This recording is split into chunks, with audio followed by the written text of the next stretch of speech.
Jam-jam segini biasanya garangannya tuh datang buat cari makan. Tapi Tuh, pasti ada. Mana sih, Lik? Oh iya tuh, Mas, ayo Mas. Woi! Wah! Wah! Ah! Aduh. Wah, wah, wah, wah. Wah! Wah! Wah, wah. Aduh. Tepat banget nih.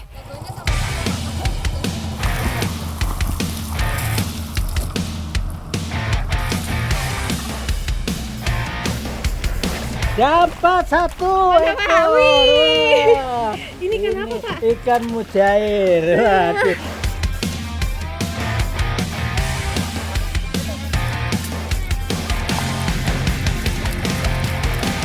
Macem-macem ya ikannya ya. Iya nih. Aduh, aduh, aduh, aduh, kabur. Mana, mana, aduh, aduh. Mana, mana, Mas? Ah!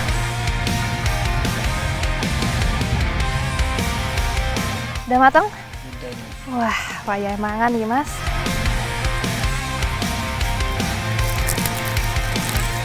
Wah.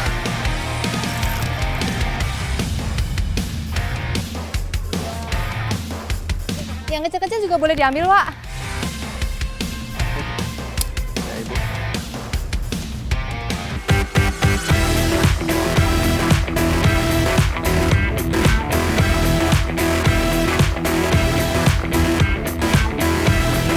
Indonesia, negara kepulauan dengan daratan yang sangat luas sehingga sangat baik untuk melakukan usaha di bidang peternakan.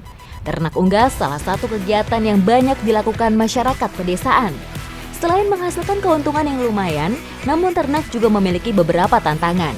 Di antaranya harus berhadapan dengan para binatang pemangsa unggas. Jadi dalam 2 minggu terakhir ini ada sekitar 100 bebek yang dimakan sama garangan. Dari 900 ekor jadi 800 ekor ya? Iya. Banyak banget ya?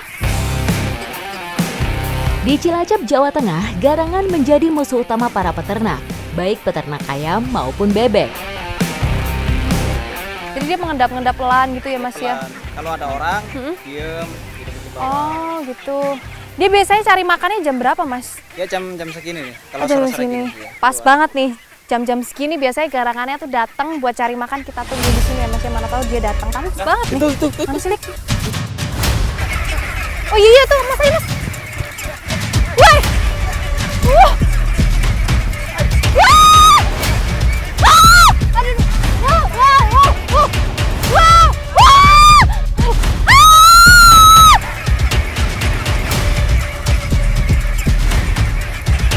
Garangan, hewan karnivora bertubuh kecil ini aktif memangsa baik di siang hari ataupun malam hari.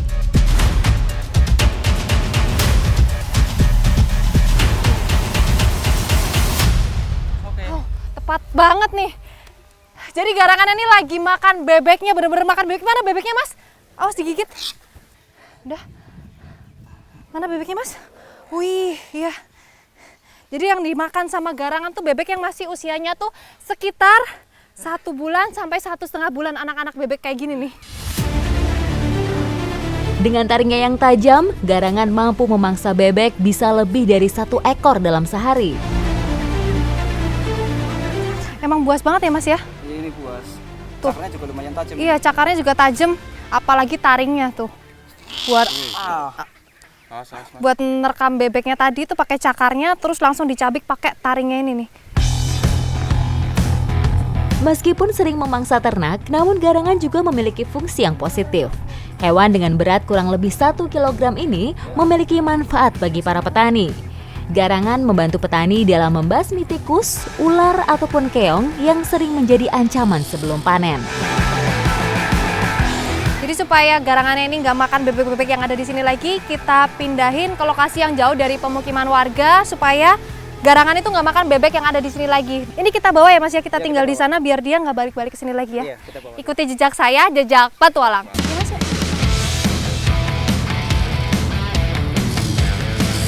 Areal hutan, sungai, kebun, dan persawahan adalah menjadi tempat tinggal garangan.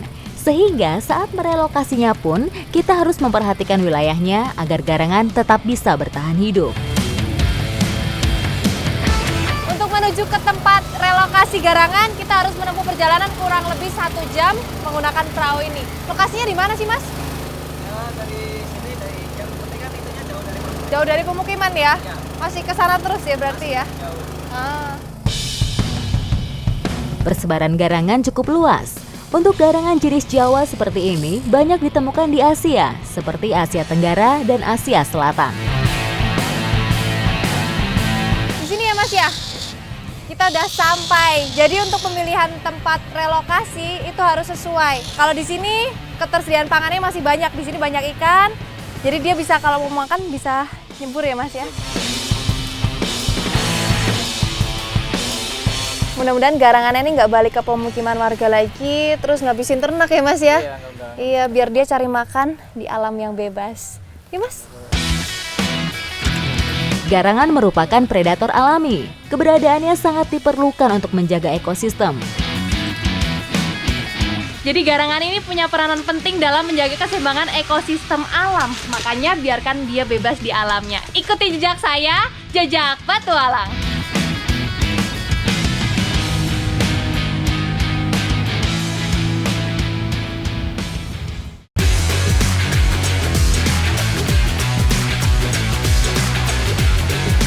Segara Anakan di Cilacap, Jawa Tengah merupakan laguna besar yang memberikan banyak penghidupan, baik untuk flora, fauna, ataupun warga yang tinggal di sekitarnya. Dan mengikuti aktivitas warganya saat mencari sumber protein sangat seru. Salah satunya yaitu dengan memanfaatkan pasang surutnya air laut. Oke, kita udah sampai di lokasinya, jadi kita mau melebet. Sebelum dipasang waringnya, kita harus pasang ini dulu nih. Ini apa Mas namanya? Pelancu. Pelancu. Jadi pelancu ini tugasnya untuk menahan waringnya supaya nggak keli. Roboh ya. Yuklah. Aliran-aliran sungai dari Segara Anakan menjadi lokasi untuk memasang jaringnya. Jadi waring yang ini tuh memang udah dipasang di sini dari kemarin. Bukan dari kemarin, memang udah dipasang di sini terus. Nggak akan dilepas ya Mas. Buat nandain memang kalau cari ikan tuh di sini. Terus nanti tinggal disambungin sama waring yang ini nih. Wah, ini 50 meter ya Mas ya? Saat pasang, ikan mencari makan ke arah daratan. Sebelum surut, ikan-ikan ini kembali lagi ke arah laut. Dan saat seperti inilah, ikan akan terjebak oleh jaring. Tuh kalau airnya pasang gini, tinggi makanya harus disambungin nih. Supaya ikannya tuh nggak lompat. Habis disambungin dijahit ya Mas? Iya. Dijahitnya bukan pakai benang, tapi pakai sodo nih. Pemasangan jaring harus cepat dilakukan agar tepat waktu. Sebelum mulai surut, semua jaring sudah terpasang. Jadi jaringnya udah dibentangin, kita tinggal tunggu airnya surut. Jangan banyak gerak di sini, kalau banyak gerak nanti ikannya pada kabur semua, itu udah pada kabur sebagian. Air sudah surut. Dan ikan-ikan banyak yang terjebak, tidak bisa kembali ke arah laut. Mas Agus, akeh loh. Kita pasang bibit enggak, tapi kita panen. Ini rasanya kayak panen di empang, padahal bukan di empang. Tuh lihat tuh, pada loncat-loncat. Ada udang, ada ikan buntel, ada ikan jair, udah kelihatan tuh. Wah, akeh loh. Tapi kita mau ambil dari sana dulu. Ayo Mas, yuk. Mujair, ciper, dan udang merupakan yang paling banyak mendominasi. Tak sabar saya segera menangkapnya. Nih, jair. Ih, jairnya ngeluarin air. Ah!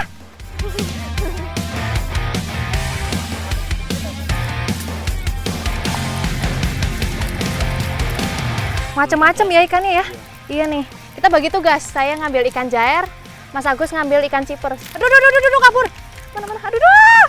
Mana Mas?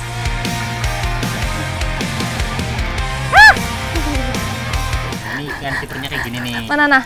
Oh iya nih. Ya kan ini ikan ciper. Iya nih bahaya banget ini kalau misalnya kena bagian atasnya sini bisa panas dingin ya, demam ya. Saat sampai di ujung jaring, ikan-ikan lebih banyak lagi yang terjebak. Langsung saja kita ambilin lagi. Banyak Mas. Ah! Oh iya. Nih kalau udah di jaring sini ikannya tuh pada ngumpul semua di sini karena mereka ngikutin arus surutnya air. Tuh, Mas, kijos banget ya. Wah, ini Ini jos banget nih, Jairnya dapet yang babon nih, gede banget nih.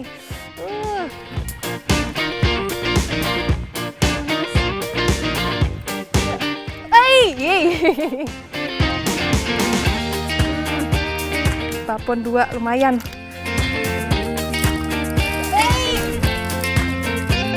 Iya.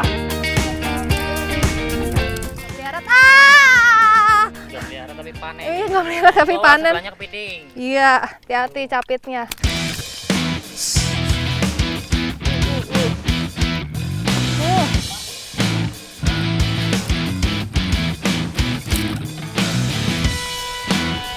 Banyak banget ya Mas ya.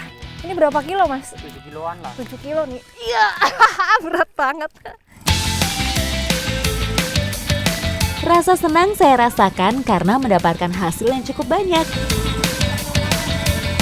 Nih, hasil tangkapan kita. Jadi waktu nangkepin ikan tadi tuh saya sambil ngebayangin ini enaknya dimasak apa ya.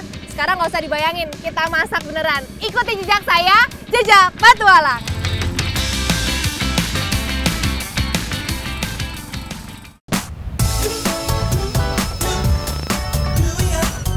Mengolah ikan segar banyak dilakukan para nelayan setelah mereka mencari ikan. Dan olahan-olahannya pun cukup sederhana. Suka pedes kan Mas? Suka. Aku juga lagi pingin makan yang pedes-pedes nih Mas. Kita olah ikannya jadi iwak sambal urang. Lomboknya akeh loh. Nggak apa-apa. Benjos ya? Iya. Oke.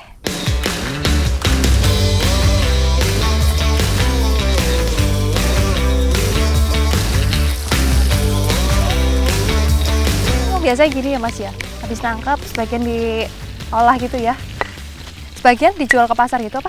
Enggak, ada pengepulnya. Ada pengepulnya, tinggal mereka ngambil gitu ya. Menikmati hasil tangkapan ikan ini tak memerlukan banyak bumbu-bumbu. Ikan-ikan yang masih segar-segar memiliki rasa yang enak dan gurih. Ya Mas, udah lembut ya? Oke, tak bakar ya ini ya.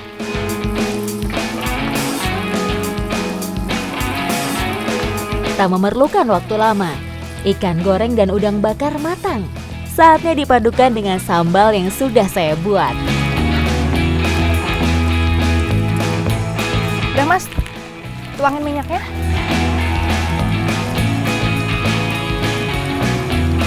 Yang paling enak tuh ini nih, minyaknya pakai minyak bekas goreng ikan, jadi rasanya bakal lebih gurih.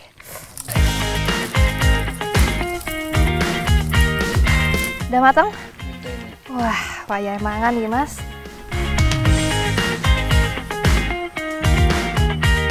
Ikannya nih yang paling jos nih. Bikin ngiler. Wis lah, yuk langsung disantap Mas.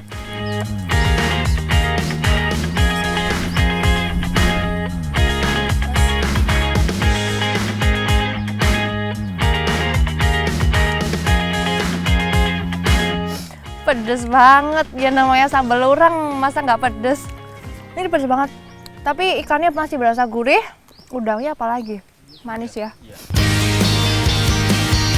Mengkonsumsi ikan sangat baik buat kesehatan. Gizi dan proteinnya yang tinggi sangat diperlukan untuk tubuh kita. Omega 3-nya juga tinggi. Dengan banyak mengkonsumsi ikan akan meningkatkan kecerdasan kita, sehingga sangat baik dikonsumsi anak-anak dalam masa pertumbuhan.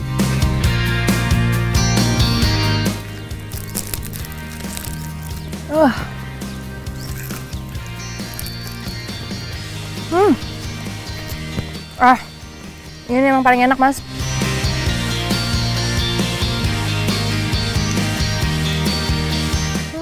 Emang sih dagingnya paling empuk. Ini ikan pahatan, rasanya tuh mirip kayak ikan lele, tapi jauh lebih enak ini, jelas. Menurut saya nggak ada makanan yang lebih nikmat daripada hasil tangkapan sendiri, apalagi diolah langsung. Dan ini nih buktinya, kita nggak pakai bumbu apa-apa ya, tapi rasanya enak tenan. Ikuti jejak saya, jejak petualang.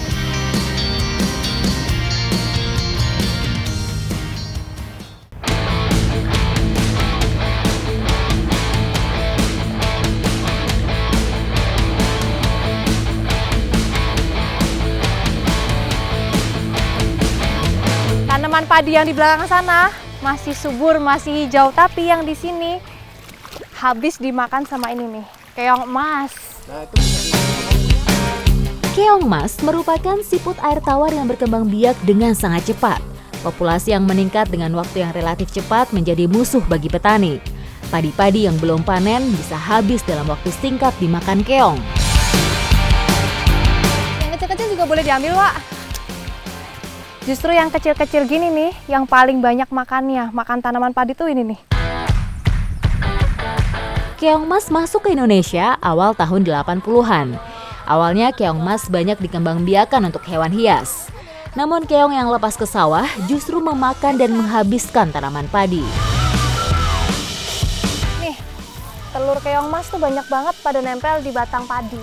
Dan satu keong mas sekali bertelur itu bisa sampai 1000 butir telur. Bayangin aja telur emas di sini tuh banyak banget. Kalau bertelur bisa jadi berapa ribu telur itu, Wak? Banyak banget ya. Nggak bisa dihitung. Pantesan tanaman padi bisa habisnya tuh bisa bener-bener satu petak gitu ya, Wak? Hewan yang berasal dari Amerika Selatan ini sekarang menjadi salah satu hewan asing yang menginvasi kawasan baru dengan sangat cepat dan merugikan.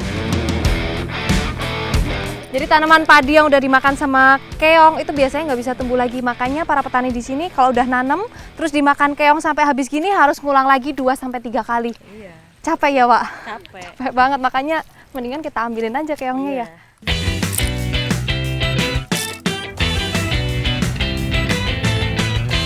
Keong yang ukuran kecil biasanya sama warga sini dimanfaatin untuk pakan ternak dan yang besar biasanya diolah. Ikuti jejak saya, jejak petualang.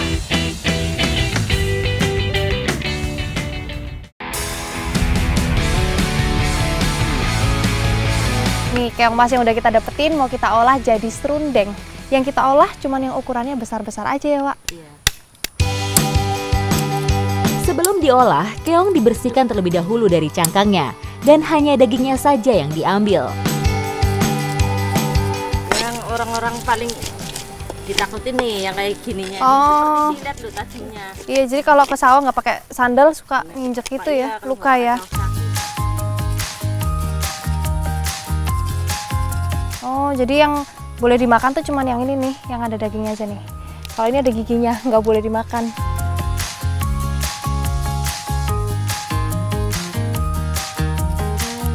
Udah panas, Mbak, minyaknya? Udah panas ini minta bumbunya. Oke. Taruh dulu. Oke.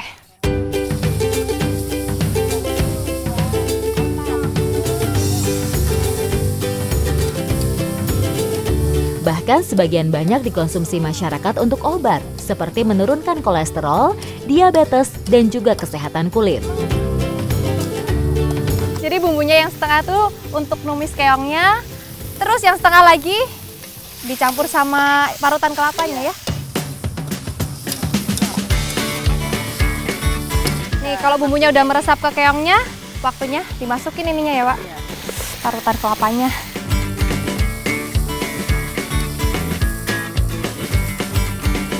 Ternyata kalau serundengnya di Cilacap ini nggak terlalu kering, masih agak basah gini ya, Wak ya. Iya. Tapi ini udah mateng. Sekarang waktunya kita makan.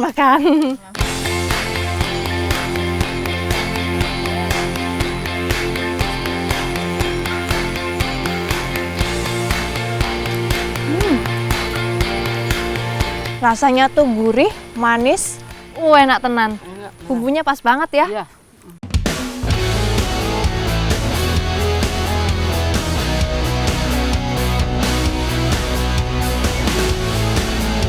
Jadi daging keong mas ini tuh mengandung nilai gizi yang setara dengan sapi. Kalau daging sapi harus beli ya, Wak ya?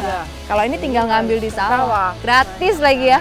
Ikuti jejak saya, jejak petualang.